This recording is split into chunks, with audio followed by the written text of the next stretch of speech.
Persia की हार ने एशिया के द्वार खोल दिया। भागते पर्शियन शासकों का पीछा करते हुए सिकंदर हिंदुकुश तक पहुंच गया।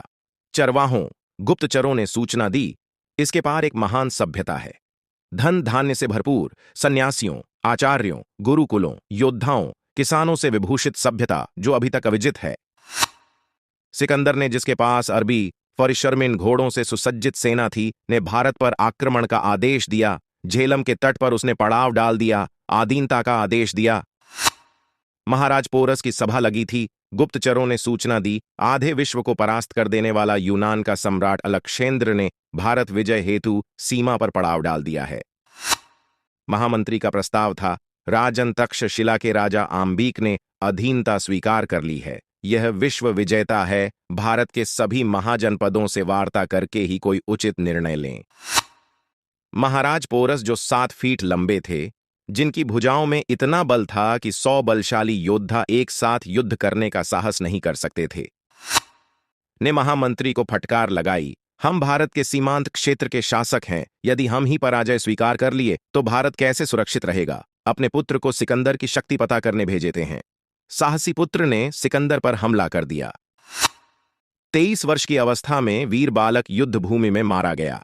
इस समाचार से महाराज पोरस विचलित नहीं हुए। उन्होंने सेनापति को झेलम तट पर पड़ाव का आदेश दिया। यूनानी सैनिक इतनी छोटी सेना देखकर हैरान थे। 21 दिन की प्रतीक्षा के बाद सिकंदर ने पोरस की सेना पर हमला कर दिया, परंतु अनुपात में कम क्षत्रिय हारने का नाम नहीं ले रहे थे।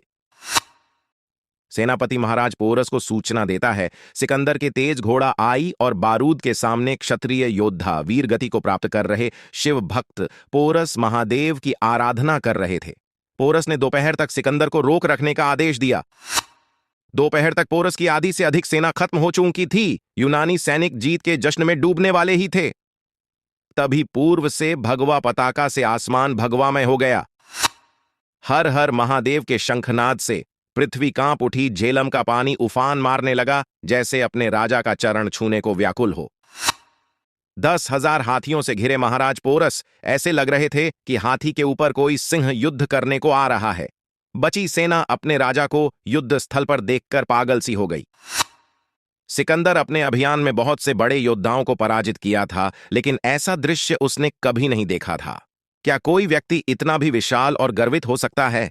पोरस के एक संकेत पर हाथियों पर सुसज्जित योद्धा टूट पड़े। यूनानी सैनिक गाजर मूली की तरह काट दिए जा रहे थे। हाथियों ने सैनिकों को बुरी तरह कुचल दिया, लेकिन महाराज पोरस की निगाह कुछ और खोज रही थी। उस दुष्ट को, जिसने भारत से गद्दारी की थी, राजा आम्भिक को जैसे ही वह सामने से निकला, पोरस ने बर्छी फेंक कर मारी, लेकिन आम्भिक सिकंदर के सेनापति की आड़ में छुप गया। सेनापति का शरीर छलनी हो गया। पोरस ने अपने भाले से एक यूनानी के घोड़े पर वार किया, उस घोड़े को वहीं ढेर कर दिया। ये सब देखकर सिकंदर समझ गया, जब तक पोरस युद्ध भूमि है, भारतीय सेना को हराया नहीं जा सकता। अभी भी यूनानी सैनिकों की संख्या पोरस के सैनिकों से अधिक थी, लेकिन जिस तरह पोरस भीष्म की तरह काट रहे हैं, चारों तरफ भय का वातावरण है। सिकंदर ने सुनिश्चित किया, अब पोरस को ही मारना होगा। अपने विश्वसनीय घोड़े और 20 योद्धाओं के साथ सिकंदर पोरस की तरफ बढ़ा। अपने राजा की सुरक्षा में भारतीय सैनिकों ने मोर्चा संभाल लिया। 20 में से 10 यूनानी योद्धा मार दिए गए, लेकिन विश्व विजेता सिकंदर पोरस की तरफ बढ़ता ही जा रहा था। अब सिकंदर और पोरस आमने सामने थे। ऊपर महादेव अपने भक्त की वीरता देख रहे थे। हाथी के हौदे से एक बिजली चमकी, जैसे लगा शिव का त्रिशूल हो। महाराज पोरस अपने भाले का संधान कर चुके थे।